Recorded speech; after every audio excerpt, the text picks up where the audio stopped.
부활하신 구세주, 부활하신 구세주 나 항상 섬기네.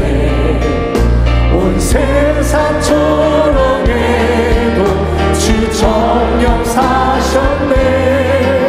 그 은혜로운 손길 부드러운 음성 주 예수 나와 함께 늘 계신 예수님, 예수 늘 살아계셔서 주 동행하여 주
될 때까지 주를 위해 싸우리라. 아멘. 승리의 길 멀고 험해도 주께서 나의 앞길 지켜주시리. 살아계신 주, 살아계신 주, 나의 참된 소망, 걱정 근심 전혀 없네. 사랑의 주, 내 갈 길 인도하니 내 모든 삶의 기쁨 늘 충만하네. 주님께 영광, 주님께 영광. 다시 사신 주, 사망 권세 모두 이기시었네. 이곳 입은 천사 돌을 옮겼고 누우셨던 곳은 비어 있었네. 주님께 영광. 다시 사신 주, 사망 권세 모두 이기시네. 부활의 주님, 부활의 주님 나타나시사 두려움과 의심 물리치셨네. 아멘. 주의 교회 기뻐 찬송하여라. 다시 사신 주님 죽음 이겼네. 주님께 영광. 다시 사신 주, 사망 권세 모두 이기시. 생명의 이름, 생명의 이름, 영광의 주님, 주님 없는 삶은 헛된 뿐이라.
하나님은 영이시니 예배하는 자가 영과 진리로 예배할지니라.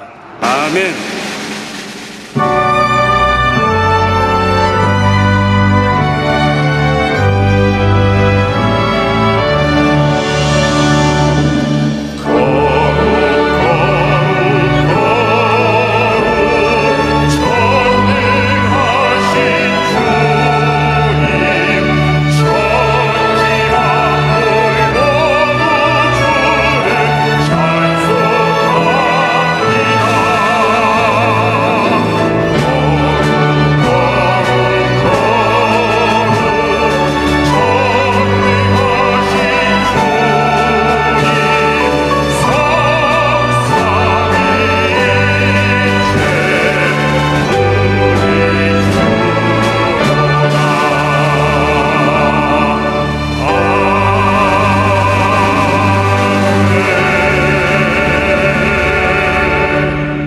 전능하사 천지를 만드신 하나님 아버지를 내가 믿사오며 그 외아들 우리 주 예수 그리스도를 믿사오니 이는 성령으로 잉태하사 동정녀 마리아에게 나시고 본디오 빌라도에게 고난을 받으사 십자가에 못 박혀 죽으시고 장사한 지 사흘 만에 죽은 자 가운데서 다시 살아나시며 하늘에 오르사 전능하신 하나님 우편에 앉아 계시다가 거기로부터 산자와 죽은 자를 심판하러 오시리라.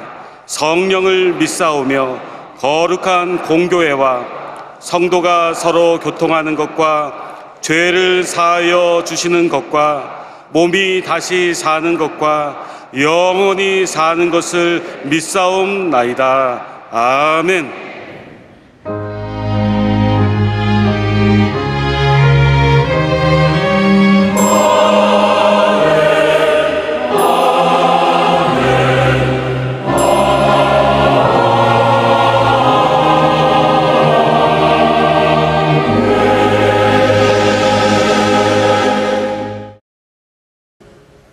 오늘 은혜 받으실 말씀은 요한복음 20장 19절에서 23절까지 말씀입니다.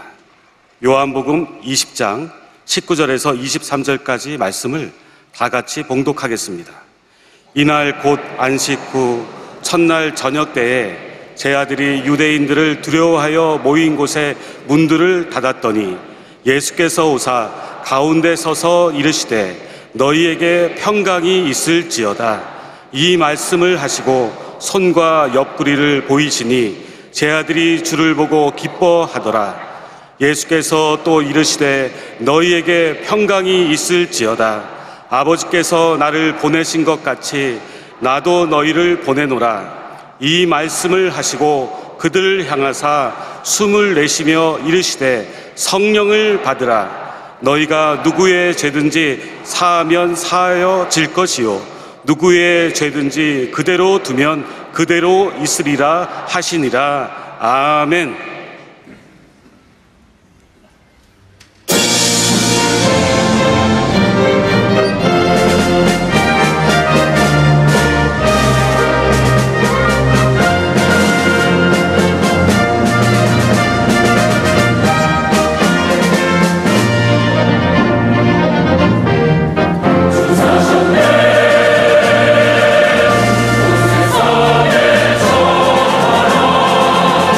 우리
예수님 부활하셨습니다. 온 인류의 큰 기쁨의 소식입니다. 예수님의 탄생은 예수님의 부활로 완성되는 것입니다. 그러므로 영적인 의미로 볼 때 성탄절보다 부활절이 더 큰 의미를 갖고 있습니다. 이 땅에 태어나신 예수님의 모든 사역의 완성이 바로 부활에 있기 때문인 것입니다. 오늘 이 기쁜 부활의 날에 요한복음 20장 19절로 23절의 말씀을 가지고 너희에게 평강이 있을지어다, 이 같은 제목으로 함께 말씀을 나누기 원합니다. 제목을 한번 크게 따라해 주시기 바랍니다. 너희에게 평강이 있을지어다. 너희에게 평강이 있을지어다. 예수님의 부활은 인류 역사 가운데 최대의 기적이요, 기쁨과 감격이요, 축복의 사건입니다. 예수님께서 죄와 사망의 권세를 깨뜨리시고 무덤에서 3일 만에 부활하셨습니다. 이제 누군지 예수를 믿기만 하면 죄와 절망에서 해방되어 구원받고 존귀한 하나님의 자녀로 그 신분이 변화되게 되는 것입니다. 여러분 모두가 예수 믿고 구원받아 하나님의 자녀가 되었으니 이제는 부활의 생명을 가지고 날마다 승리하는 삶을 살아가는 주님의 귀한 백성들이 되시기 바랍니다. 예수님께서 부활하신 날 저녁에 두려움에 떨고 있는 제자들을 찾아오셨습니다.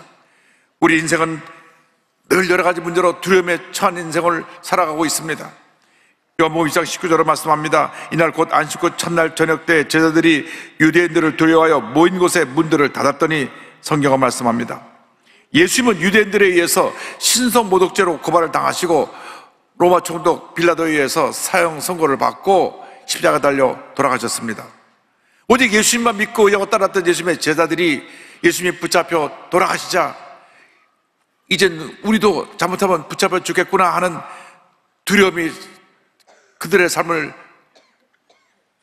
완전히 사로잡아서 저들이 문을 닫고 꽁꽁 숨었습니다. 이제 우리의 희망 되신 예수님이 돌아가셨으니 이제 우리는 어떡하나? 예수님 없이 어떻게 살아가나? 우리도 똑같이 붙잡혀 죽는 것이 아닌가? 두려움과 공포에 떨고 있을 때 부활하신 예수님께서 그들을 먼저 찾아오신 것입니다. 저들에게 나타나서 저들에게 평안을 선포하여 주셨습니다. 이 세상에 수많은 사람들이 죄와 절망 가운데 갖가지 문제에 짓눌려 두려움과 고통 가운데 살아가고 있습니다. 이 세상 살아가는 동안 예고 없는 크고 작은 사건들이 내게 일어납니다. 그로 인한 많은 고통 속에 두려움 속에 살아가는 분들이 있습니다. 자전거 유튜버로 아주 유명한 박찬종이라고 하는 분이 있는데 이분이 2022년도 9월 23일 금요일 오후 5시 40분경에 3차선에서 자전거를 타고 가고 있었는데 2차선에 폐기물 탱크를 실은 5톤 트럭이 갑자기 차선을 바꿔가지고 이 자전거를 덮쳤습니다. 그리고 밀고 인도까지 올라와가지고 이분이 그 밑에 깔렸습니다. 5톤 트럭이 그를 깔아서 누르고 있으니 그 통증을 말하다 할 수가 없을 것입니다. 그것을 본 사람들이 놀라고 달려와가지고 119에 신고를 하고 그 다음 그 밑에 사람이 깔려있으니까 사람을 트럭으로 올려야 되는데 긴급히 이제 구급대가 와갖고 밑에 기둥이 되고 지대를 봐서 조금 들어올린 다음 몸을 끌어냈는데 온몸이 피성이가 되고 병원으로 가도 목숨이 위태하니까 헬리콥터가 가가지고 아주대학병원에 외상센터로 실려갔는데 너무 통증이 심해서 그냥 정신이 다 나갔다고 그런 고백을 합니다. 그런데 워낙 그 받은 부상이 크고 상처가 커서 모든 트럭에 다리를 깔고 있었기 때문에 다리가 그냥 완전히 피자처럼 완전히 뭉개져 가지고 결국은 다리를 잘라내야만 했습니다. 본인은 결혼을 약속한 사람이 있었고 이제 우리 내년에 결혼하자 날까지 잡아놓았는데 이런 사고가 생긴 것입니다. 그러나 그를 사랑하는 여인이 그를 떠나지 않냐고 자리를 지키고 눈물로 기도하며 건강 회복을 위해서 옆에서 보살필 때 다리를 잘라냈지만 다시 꿈과 희망을 갖고 일어났습니다. 그리고 내년도에 이제 장애인 올림픽을 하는데 거기 나갈 준비를 하고 있습니다. 그리고 이제 다음 달 20일 결혼을 앞두고 있습니다. 할렐루야.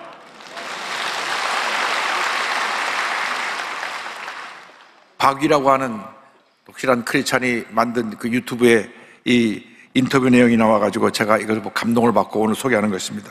이 박이라고 하는 청년도 영화 감독의 아들인데 그가 높은 데서 떨어져 갖고 하반신이 마비되어서 지금 휠체어를 타고 다니고 있는데 많은 사람들에게 꿈과 희망을 전하고 있습니다. 여러분, 믿는 사람에게 절망은 없습니다. 죽음조차도 우리를 이기지 못하는 것은 예수님이 죽음을 이기시고 부활하시기 때문인 것입니다. 할렐루야. 하나님께 모든 영광 돌립니다. 많은 사람들이 너무나 힘들고 외롭고 지치고 슬픈 인생을 살아갑니다. 특별히 젊은 세대들이 꿈도 희망도 없이 외로움에 쩌들어서 울고 방황하는 삶을 살아가고 있습니다. 도박도 해보고 술도 마셔보고 담배도 펴보고 나이트클럽 가서 밤새 춤을 춰도 그 마음에 있는 절망을 메울 길이 없습니다. 그래서 심지어는 마약에까지 손을 댑니다. 지금 우리나라가 좀 마약이 심각하게 우리 사회를 파괴하고 있습니다. 막 독보수처럼 퍼져나가고 있습니다. 이 마약을 뿌리 뽑아야 됩니다. 젊은이들이 꿈과 희망을 잃어버리니까 마약까지 손을 대게 된 것입니다. 많은 청년들이 꿈과 희망을 잃어버리고 자신을 학대하고 죽고 싶어하고 밤잠 자지 못하고 눈물로 베개를 적시는 그런 젊은이들이 있습니다. 누가 우리를 이 절망에서 건져낼 수가 있습니까? 사도 바울이 탄식합니다. 오호라 나는 곤고한 사람이로다. 이 사망의 몸에서 누가 우리를 건져내랴. 이상 그 무엇으로도 이상 그 누구도 우리를 이 절망의 몸에서 사망의 몸에서 건져내지 못합니다. 우리 인류 영광 대신 오직 예수님만이 우리를 모든 절망에서 건져주시는 것입니다. 길이요 진리요 생명 되신 예수님만이 우리를 죄와 사망의 몸에서 건져내 주십니다. 두려움에서 건져내 주십니다. 문제가서 건져내 주십니다. 절망에서 우리를 건져내 주시는 것입니다. 주님만이 우리의 유일한 희망입니다. 우리를 절망에서 건져내 주시고 우리에게 참된 평안함을 선물로 주십니다.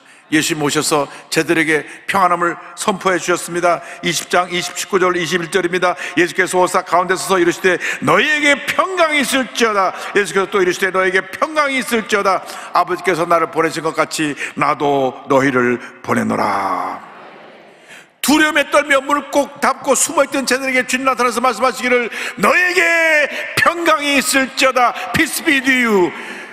선포하셨습니다. 히브리 말로 샬롬입니다. 샬롬. 너에게 참된 평화가 있을지어다. 예수님이 땅에 평화의 왕으로 오셨습니다.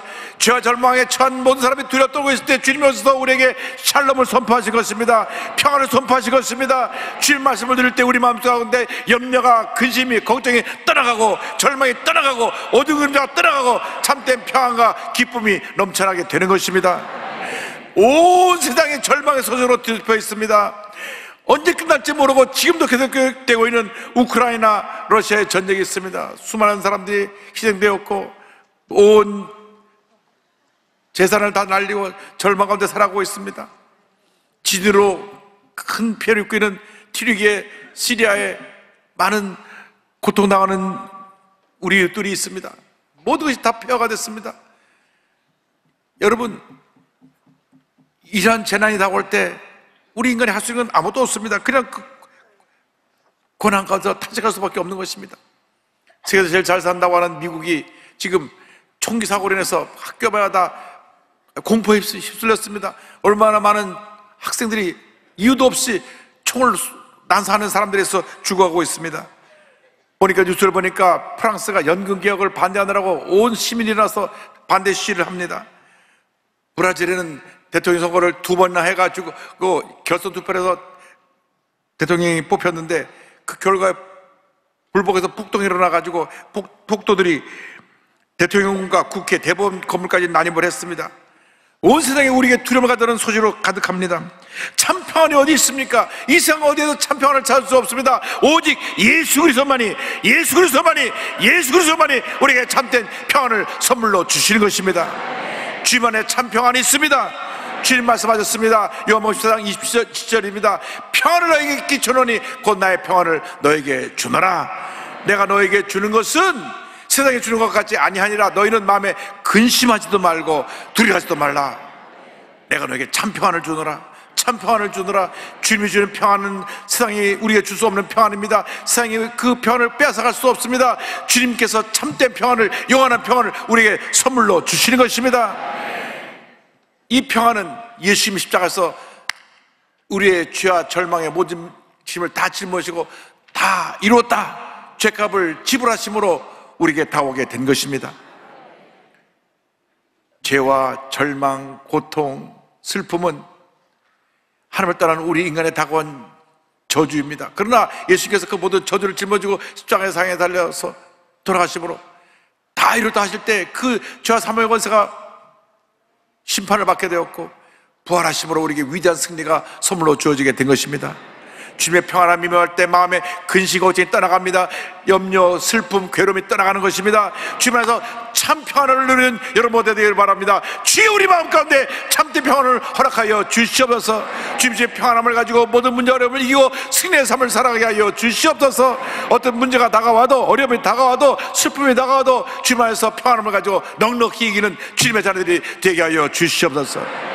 주님의 평안함이 임할 때 염려고지가 떠나가고 기쁨이 넘쳐나게 되는 것입니다. 예수님이 너에게 평안이 있을지어다 선포할 때 제자들 마음이 기쁨으로 충만했다고 성경은 말씀합니다. 요한복음 20장 20절입니다. 이 말씀을 하시고 손과 어깨를 보이시니 제자들이 주를 보고 기뻐하더라. 어떤 문제가 있습니까? 어떤 두려움이 있습니까? 근심이 있습니까? 걱정이 있습니까? 어떤 질병으로 고통당하고 있습니까? 가정에 문제가 있습니까? 직장에 문제가 있습니까? 사업에 문제가 있습니까? 예수님께로 나오시기 바랍니다.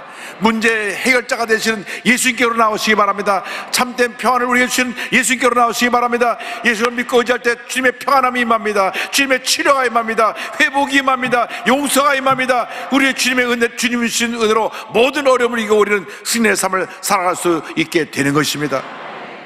우리에게 평안을 준 주님께서 우리에게 사명을 맡기십니다.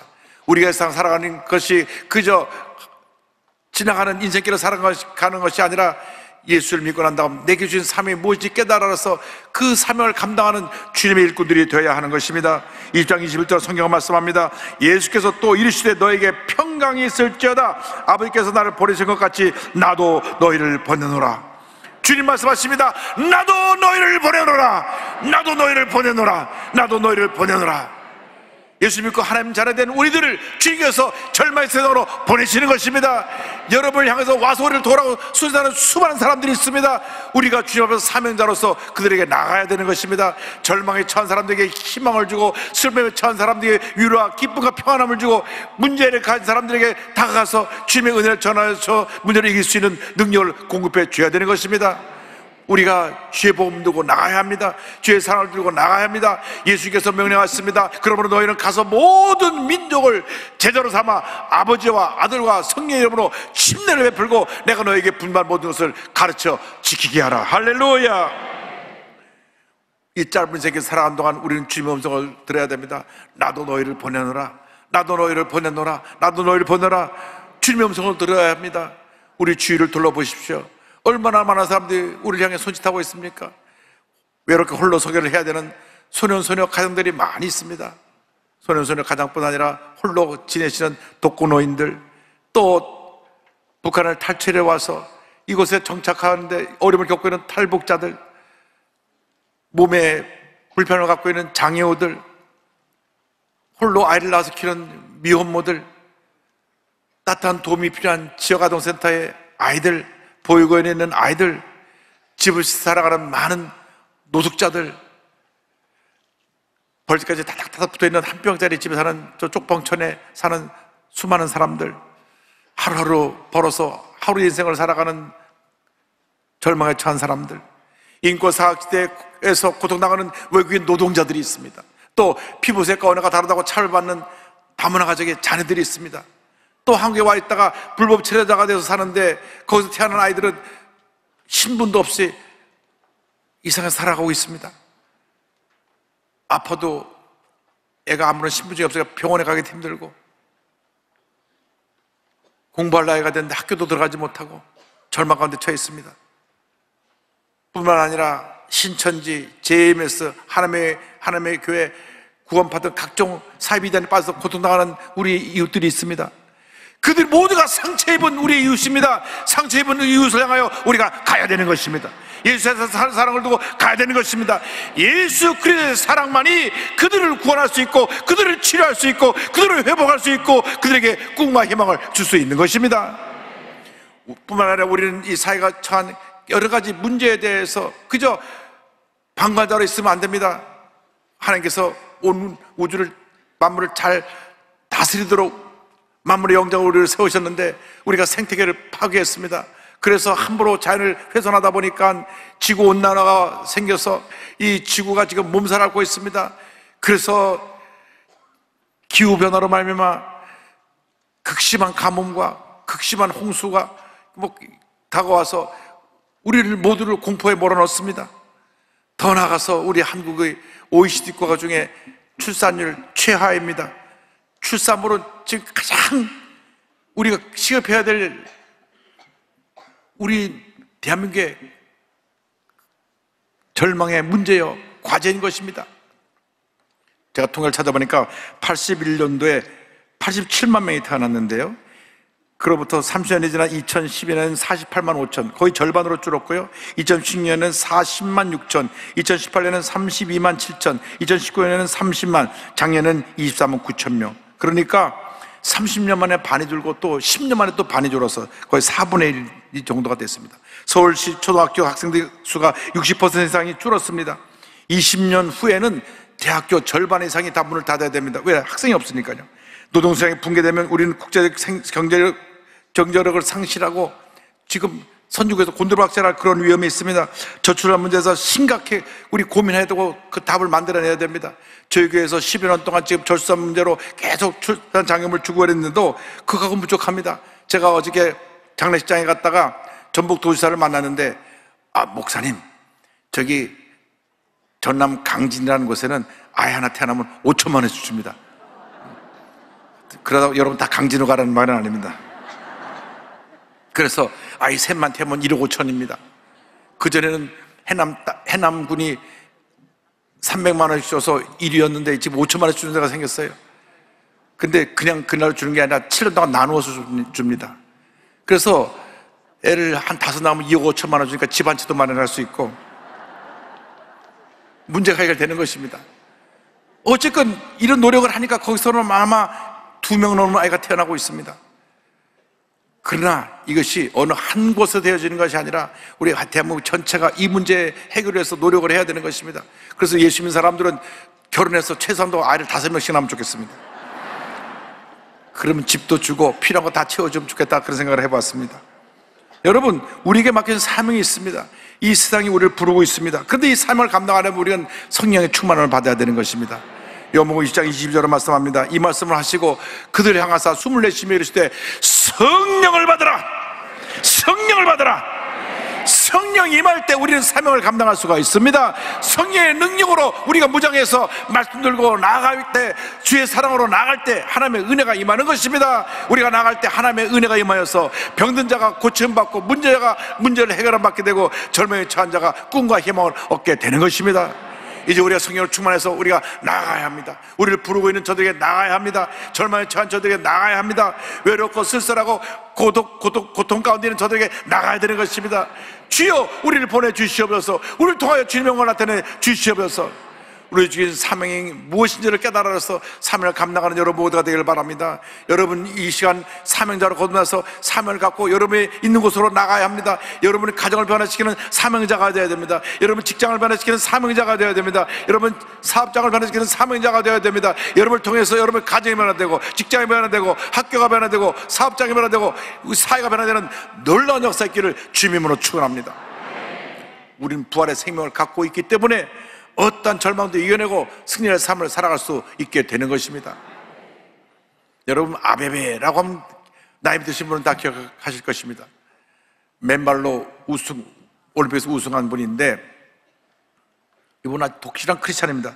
그분이 부활의 신앙을 가지고 믿음으로 일어나는 일에 대해서는 사람들이 잘 모르고 맨발로 우승한 것만 기억합니다. 1960년 로마 올림픽 마라톤에서 맨발로 우승한 이 에티오피아의 아베베 비켈라는 맨발의 아베로 알려져 있는데, 에티오피아의 수도인 아디스 아바바에서 약 130km 떨어진 자토라고 하는 작은 마을의 목동이었습니다. 성인이 돼서 에티오피아 셀라시아 황제를 경호하는 군인으로 복무를 했고요, 한국전쟁 때 셀라시아 황제가 경호부대를 다 보냈을 때 그 군에 참전해서 한국에 와서 대대장 경호원으로 1년간 참전하면서 북한군과 싸웠습니다. 그 후로 군인 마라톤 대회에 우승하면서 그의 마라톤의 두각을 나타냈는데, 그가 1960년 로마 올림픽에 갔다가 국가대표 주전 선수가 발목 부상으로 대체 선수로 뽑혔습니다. 너 잘 뛰니까 네가 대신 뛰어라. 그런데 두 분이 마라톤 하러 온 게 아니라 거기 잠시 참여하러 왔는데 대신 뛰라 그러니까 신발을 찾는데 발이 커서 신발을 찾을 수가 없어요. 그래서 맨발로 뛰었습니다. 맨발로 뛰어가지고 우승을 했습니다. 보세요. 맨발로 뛰어가지고 2시간 15분 16초로 세계 신기록으로 우승을 합니다. 그 다음 대회인 1964년 도쿄 올림픽 마라톤 대회에서 우승하면서 세계 최초로 올림픽 마라톤 2연패를 이루기도 합니다. 그런데 이렇게 마라톤으로 화려했던 그의 경력이 예기치 않은 대형 사고로 완전히 막을 내리고 말았습니다. 1969년에 뜻하지 않은 교통사고로 목뼈가 부러지고 척추가 손상되는 중상을 입어서 하반신이 마비가 되어버리고 말았습니다. 육상 선수가 하반신이 마비가 되었으니 그가 할 수 있는 아무것도 없었습니다. 그러나 그런 크리스찬이었습니다. 부활신앙을 갖고 일어났습니다. 하반신은 움직일 수 없었지만 상반신을 사용하는 운동에 매진해서 1970년 노르웨이 장애인 눈썰매 크로스컨트리 대회에 나가서 우승을 했고, 이 에티오피아는 눈이 없는 나라인데 이렇게 눈썰매에 가서 우승을 했는지 모르겠어요. 그리고 양궁과 탁구 선수로 장애인대회에 나가서 메달을 따기도 합니다.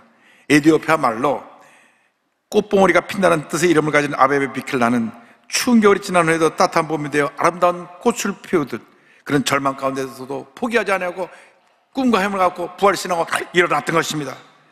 끊임없이 꿈과 힘을 갖고 도전하는 삶을 살다가 1973년 41세에 교통사고 후유증으로 뇌출혈로 세상을 떠납니다. 그러나 평생 자신의 한계와 맞서 싸우며 이와 같은 신앙의 고백을 합니다. 나는 비록 두 다리를 잃었지만 내게는 아직 건강한 두 팔과 언제나 나와 함께 하시는 예수님이 계십니다. 고통과 괴로움이 지지 않고 주님만 바라보고 마지막까지 달렸기 때문에 저는 승리할 수 있었습니다. 할렐루야. 아베베 선수같이 부활신앙을 가지고 믿음으로 일어나시기 바랍니다.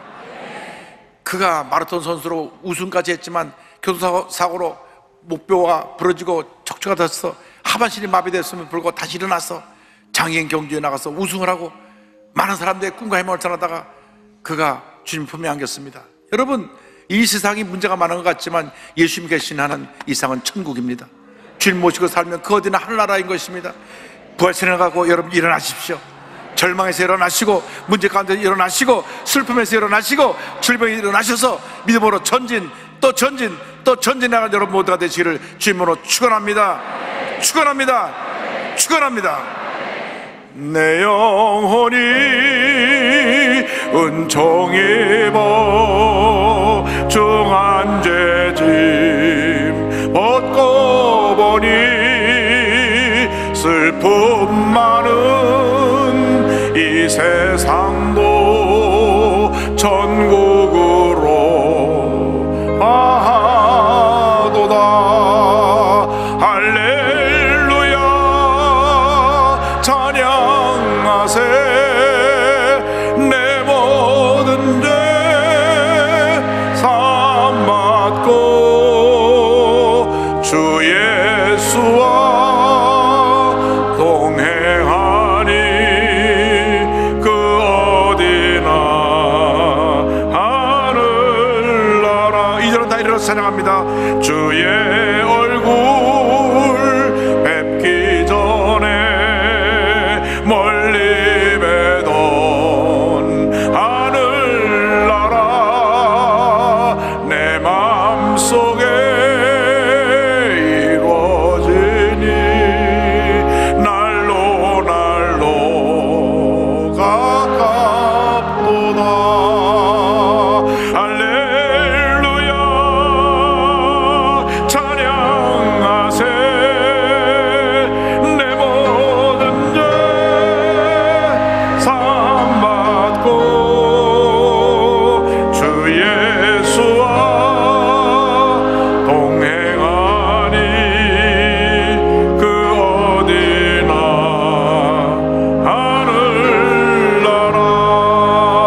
아픈 자리에 손 얹고 가슴에 손 얹고 기도합니다. 사랑과 은혜와 자비가 무한하신 하나님 아버지, 믿음으로 손 얹었습니다.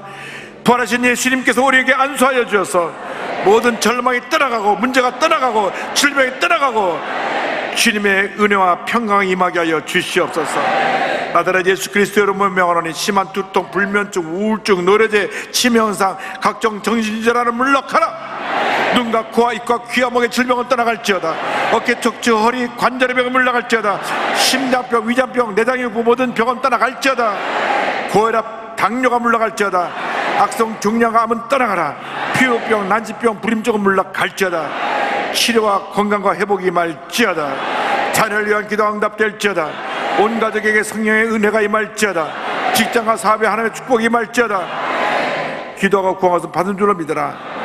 감사하고 예수님의 이름으로 기도 올리옵나이다. 아멘. 심한 허리 통증으로 오신 분을 지금 치료하고 계시고, 눈의 통증으로 고통나는 분을 지금 치료하고 계시고, 어깨가 아파서 팔이 안 올라가는 분을 지금 팔을 치료하고 계시고, 관절통으로 고통나는 분 관절염을 지금 치료하고 계십니다.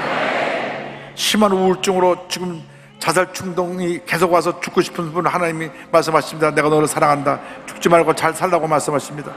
우울증도 물리치고 불면증도 물리치고 이제 약 듣고 건강한 몸으로 주님을 잘 섬기기 바랍니다. 저 옆에 계신 분에게 인사 나누기 바랍니다. 우린 주님 안에서 위대한 승리자입니다. 잠시 눈을 감고 고개를 숙이고 제 이야기에 귀를 기울여 주시기 바랍니다. 너 인생이 무엇이냐? 잠시 있다 사라지는 안개니라. 아침 방식처럼 사라지는 인생길에서 예수를 믿는 것보다 더 큰 축복이 없습니다. 오늘 이 부활절 뜻깊은 날에 주의 전에 와서 예수 믿기로 결심한 분들, 하나님께서 일생 동안 큰 복을 줄 줄로 믿습니다. 지금 어디서 예배드리신 간에, 성전에서, 부속성전에서, 전국 650여 교회 어디 있든지 간에 성전에 계신 분들, 기도처, 지성전에 계신 분, 또 부속성전에 계신 분 자리에서 일어나셔서 예수 영접하시기 바랍니다. 구원의 확신이 없는 분 일어나시고, 오늘 처음 인도받고 싶은 분 일어나시기 바랍니다.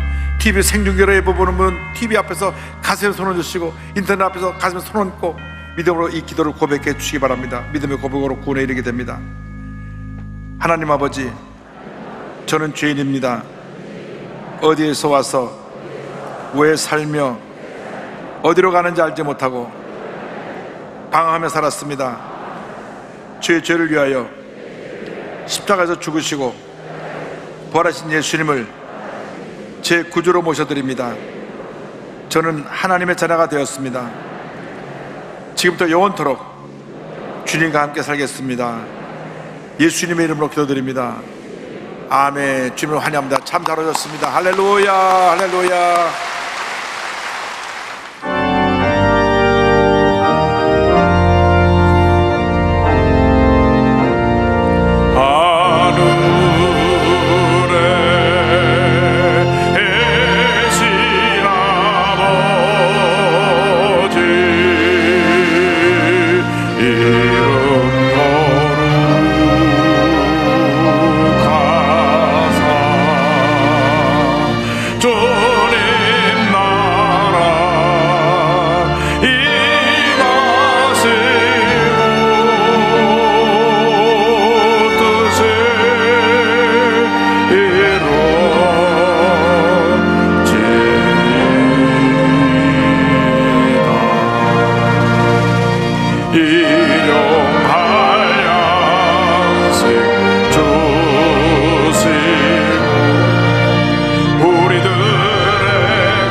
지금은 우리 구주 예수 그리스도의 무한하신 은혜와 하나님 아버지의 크넓으신 사랑과 성령의 감동과 마인드가 충만하게 하시며 부활의 능력으로 하나님의 은혜를 체험한 주님의 귀한 성을 위해 지금도 영원토록 함께 있을지어다. 아멘.